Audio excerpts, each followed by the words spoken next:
Previously, we saw four representations of a function, namely the function that you see here written on the whiteboard, which connects the elements of the set friends with those elements in the set heights.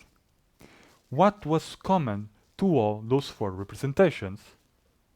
Well, you need to make it explicit what are those connections. But that represents a problem. What if your function has an infinite number of connections? What I would like now to give you is a fifth way of representing a function that specifically addresses this issue. The idea runs like this. You have these two sets that you want to connect, and what you're going to do is to introduce now a procedure that when it acts on each element of the set friends, gives you the corresponding element in the set heights. For example, imagine that you have before you the friends Abby, Eve, John, and Hugo, and you want to assign each one his or her height. Okay, you can simply ask them. Ask is something that you can do. So you just ask, well, Abby, what is your height? What is your height? And she would answer 170. So let's put this idea into a diagram. So this box represents a procedure which is going to act on Abby and yield her height, which is 170. You can now repeat this diagram for each friend. Okay, so let me make this general, and instead of writing in Abby and 170, let me write X for an element of friends. So X belongs to friends, the domain of the thing, while heights belongs to while Y belongs to heights, which was the codomain. In practice, it will be useful to rewrite this idea in a better way. So you start by writing the procedure, which is what is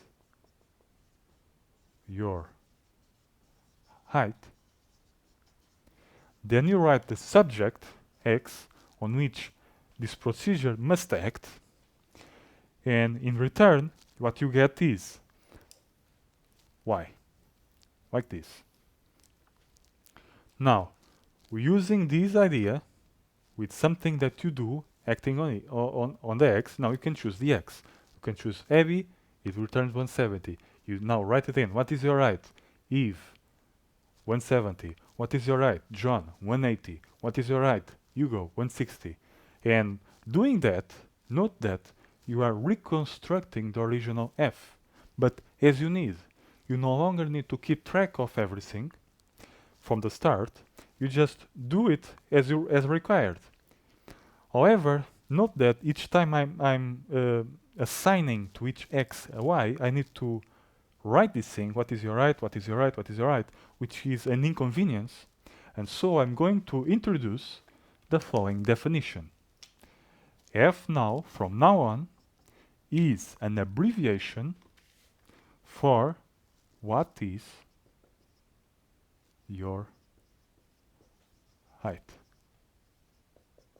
And so this allows me to erase this thing, the procedure, and replace it simply by F. So F acting on X gives you the Y. Is it okay? Let's now summarize all these ideas into a definition. The definition of function is viewed as procedures. It runs like this. So let me erase this. So definition. Let's use mathematical language to write this definition. You start by introducing the symbol F. It could be any other symbol, by the way. I chose F because it's standard. It's standard to use F, but you can use any letter or any symbol or any combination of symbols as long as you are consistent afterwards with your notation. So let's F. You can use any letter. f maps or assigns elements living in X into elements living in Y, a generic element living in X, I'm going to call small x, which is assigned to elements f of x. And f of x is a shorthand notation for procedure, whatever it is, acting on x. Depends on the situation, what the procedure is. So for example, here you have again f, you have friends, which are mapped. The elements living in friends are mapped, or should I say assigned, into elements living in heights, not y. Y now is heights. For a generic element living in friends, let's call it again x, like here. And a generic element living in heights, let's call f of x, which is an abbreviation for the following procedure acting on x, or should I write what is your, not your, but x is height, x is height. Note the difference. F of x is what is your height acting on x, but here I'm writing the procedure already acting on x, okay? So this is a shorthand for this thing. A function, essentially, let me just be clear, a function, this is the symbol for the procedure, the shorthand notation.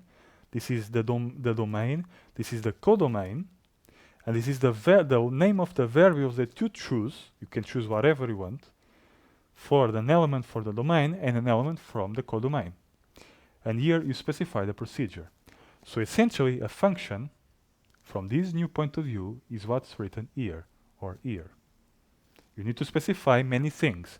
A function is not just f of x. A function is the symbol, the x, the y, and what the symbols are supposed to mean. X and f of x, and the procedure, of course. So there are many ingredients into a function. Now, let me just make something clear that might be confusing here.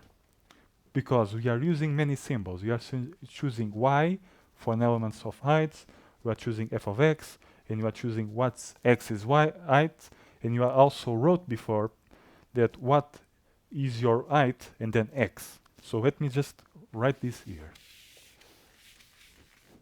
So we have many symbols which we saw so far. Y. We have also what is your height, and then x. We also have what is x's height. You also have f of x. Very important idea now. These four things are symbols for a generic element living in Y.